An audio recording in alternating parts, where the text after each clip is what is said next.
Right.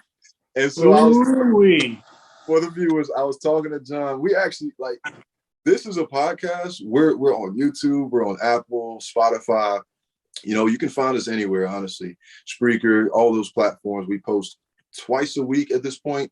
We may move to 3 times a week as we get closer to the draft, but twice a week for now. But anyway, we still talk on the phone all day, every day, almost, whether it's through text or through FaceTime. And the other night after we got off of our recording, me and John were just talking, and I was telling him, like, man, one day I'm going to try some edibles. Like, I don't know if it'll be the brownie or like gummies or whatever, but I want to do it when it's just me and Q or at a hotel on a date or something like that in the future. And he interrupted me. He's like, man, I got a story for you. And right then I was like, save it for the podcast. So this will be my first time here, man. What you got? So this was several years ago. Me and Hannah had just started dating 2018-ish.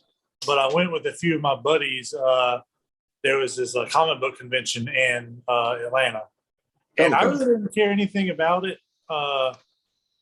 Comic books are cool. I get it, but I was really just going with my friends just because they were going, and it was just going to be fun. And we get there. One of my friends is already at the Airbnb, and me and another friend of mine meet him there. And he has edibles that he made himself at the Airbnb. Mm. And the next day at the convention, he has them full sandwich bags. So edibles as in brownies. Okay. Brownies, yes. Okay. And I was like, man, I'm hungry. Let me get that. Hold on. Did you not know? I knew. Oh, okay. I didn't know how strong they were. It would have been funnier if you just didn't. No, I knew 100% what it was. I just didn't know how strong it was. Uh-huh. And I get it out of the plastic wrap, and it's like I can feel it's just dense. It's heavier than a brownie that size should be, and it's just like sticky, and it's just moist. And I took a bite. I'm like, oh man, this shit is good. And I ate the whole damn thing, the whole brownie, bro. After the fact, people say, "Oh, you're only supposed to eat the corner off and see how you feel." Bro, I ate that whole thing like I would eat a normal brownie. Like why one did you bite. do this? Let's interrupt, because I remember our first time drinking. You went all in, like as if there's no tomorrow. And your experience was so bad that you banned yourself from drinking for years. And I told you that night, like, hey, you probably need to slow down. You're like, man, F this, man. We live in life, baby. And you ended up throwing up. I'm here for a good time, not a long time. Not a long time. But yeah, man. At that party when I was I got fucked up. I was going down the stairs. I was like rappelling myself down the stairs, holding on to the handrail because I couldn't walk. And then I went home and I threw up everywhere. Yeah. You know, imagine like Indiana Jones is. That's exactly what it was like. People just walking by me like, you straight? Like, just let me work this out. I gotta. But nah, man, I ate that edible, the whole thing, like you would eat a regular brownie. Like one bite, 2 bites. Within 30 seconds, the whole thing was gone. Mm-hmm. And I thought nothing of it. And then all of a sudden, everything was really funny. You ever laugh so much your chest hurts? Yes. That's about right now. I was laughing, and then I was laughing at the fact I'm laughing at nothing. So I just keep working myself up, laughing. And then eventually I realized, oh, wait, this is going to be bad. Because I'm in public. I'm at the World Congress Center in downtown Atlanta. Mm-hmm. And I start to realize I was so high. My friends were at this arcade game. It's a driving game. And we're all just standing around watching one of my other friends race. Mm-hmm. And we're all just kind of shooting the shit, talking to each other. And I would have a thought to say something, but I was so high, I couldn't tell if I just thought it or I said it. So then I would just like concentrate and just basically yell what I thought. That way I knew I said That makes sense in your mind. Like if I yell it and everybody reacts, I know I said it. Exactly. For sure. But yeah, after I realized I was like, oh, I'm this high. I can't tell if I'm saying shit out loud or not. So all right, let's go find a place to sit down. They had a big Super Smash Brothers tournament on a projector. That's dope. And I'm like, you know what? I'm familiar with this game. I can just watch them play it and just not think about how high I am. I couldn't hear shit. I was so high, I was deaf. You ever been in somebody's house that lives close to a railroad track? Yeah. And you hear the train going by? That's all I could hear was just a rumbling noise. And I was like, bro. God. I was like looking at somebody. I'm just looking at their lips, just staring, trying to read their lips because I can't hear them. Because all I can hear is a rumbling noise. What is in this stuff, bro? Bro, I don't know. But I'm looking at the game because I'm familiar with the game. I know the sounds, and I'm just focusing on the game, trying to just like hear it, and I can't. Yeah. I can't hear the game. I'm like, okay, whatever. I'm sitting down on the floor. Everybody's sitting around me. There's a bunch of people there, and I just lay down. I'm like, you know what? I'm gonna sleep this off. Mm-hmm. And I lay down. And actually, before I decided to lay down, I was texting Hannah, who we were dating at the time, and I'm like, hey, I'm super fucking high right now. Like, this is. You just let her know. Let me preface by saying I'm super high right now. Yeah. But I was getting upset with her because I'm trying to like text her to keep my mind off of it. And I'm trying to text her, but she's taking a while to text me back. Mm-hmm. And I'm trying to keep my mind off this. I need you to respond faster. And eventually I just laid back down and took a nap and sleep it off. Mm-hmm. Come to find out down the road, she was texting me back immediately. And I was so high that I didn't realize it was immediately. It felt like years between those texts. Oh my God. And I lay down and I'm gonna sleep this off. I looked at my phone, it was like 12:30 in the afternoon. I woke up and checked my phone. I was like, okay, it's 11 o'clock at night. I guess time for us to leave. I checked my phone, 10 minutes had passed.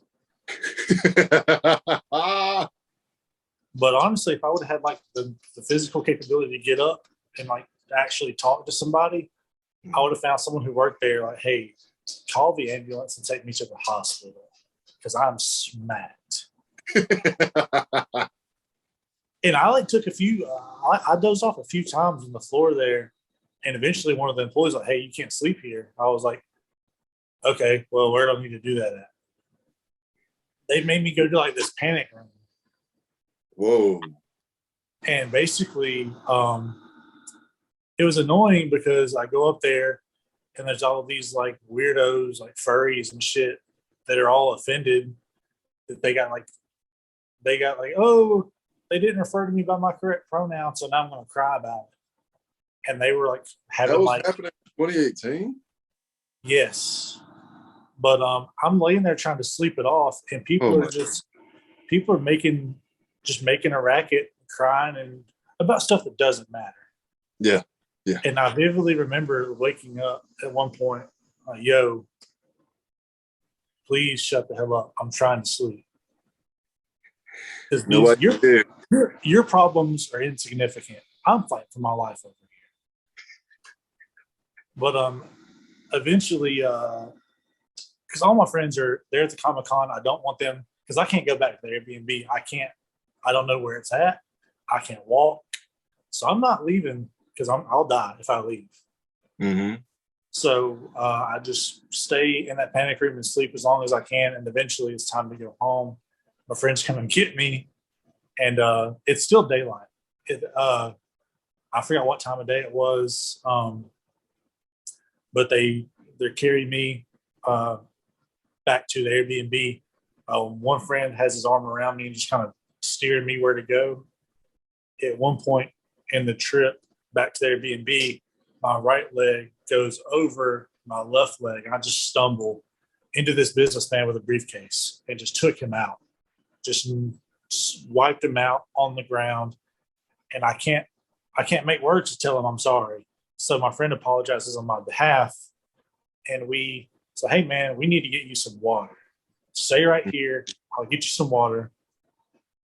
So we go to this bar, and he just tells me to take a knee outside. So I just kneel down. I'm just hands on my knees, wait on him to get back. He gets back, and he like taps me on my shoulder to let me know, like, here's some water. He said he hit my back, and it just cold sweat. Oh my God. On my back. And I drink some water. I make it to the Airbnb. All that sleeping I did at the place, it's only 4:30 in the afternoon at this point. Mm-hmm. So I thought I was sleeping until 11 o'clock each time I took a nap. Yeah. It's only 4:30 when we get back to the Airbnb. I get in bed. I slept till 8:30 the next day. At night or in the morning? I went to bed at 4:30 in the afternoon and woke up at 8 in the morning the next day. So it's over 12 hours of sleep I got. And I woke up, went to go pee, and as I'm pissing, I realized I'm still high. Well, that's a lot more intense than smoking. That was my first time I've ever done it. And then I did it again. I had another edible, this time a little more responsibly. Mm-hmm. I had another edible at my mom's house because my mom's cool. And we're at the pool, and I eat my edible, and then we decide we're going to go to get some Mexican food at this place off 280. Yeah. And I had my edible, and I hadn't kicked in yet. I'm like, oh, I guess this just ain't shit.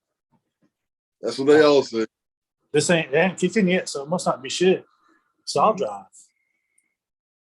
Bro, you're coming down I-459, and you take that right on the 280.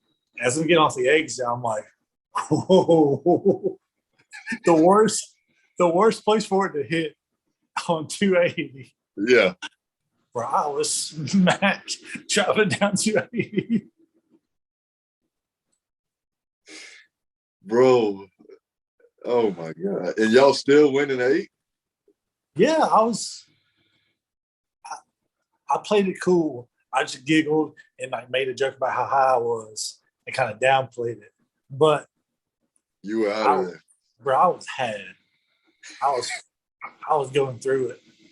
And we made it to the restaurant, no problem. I actually parked in a more difficult parking place than I could have because I wanted to flex on them that I wasn't as high as they thought I was.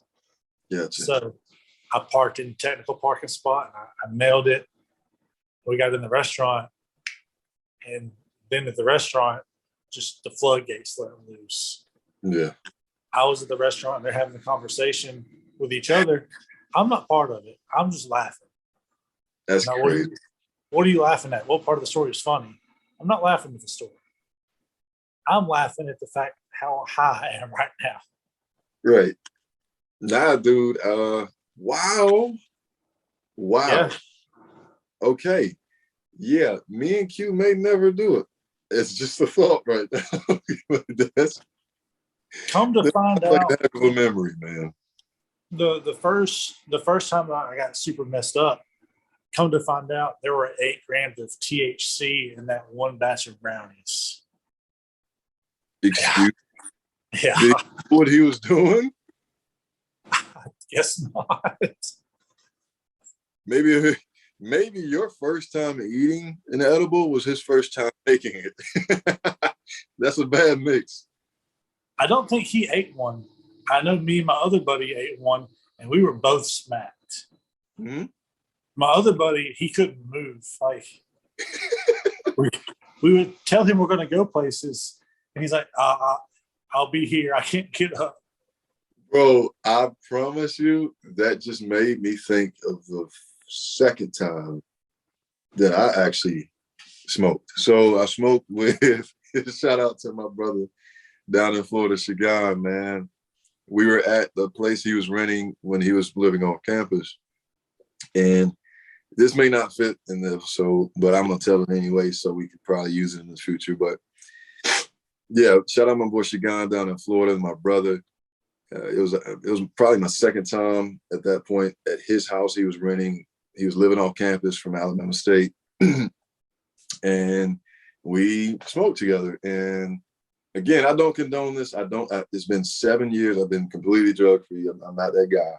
But just speaking on memories, man, I remember we were on his couch and I knew that I was starting to feel it, like, you know what I mean? But we were going to go to a store down the street that has some really, really good juice, man. I can't find this juice anywhere in Alabama, but we were going to go down to the store that stayed late. They sold like liquor and stuff like that. But I just wanted to go get some of this nice juice to eat with the food that we already had. When Shagan got up, he was like, come on, Gene, let's go. I was like, all right, bet. And I did like that. He's like, Gene, what are you doing? Let's go. I said, all right, bet. And I was like, Shagan. He's like, bro, what? I said, I could not feel my legs, bro. He's like, Jane, get up, stop playing. I was like, no, I'm serious. I cannot. I'm looking at my legs. I cannot feel my legs. I was like, bro, and he's laughing his tail off, like crying, falling to the ground at the front door. I said, Shagan, the only way I can get up is if you touch my leg. You gotta touch my leg so I can feel. This is a real conversation. I promise you, nothing sus, bro.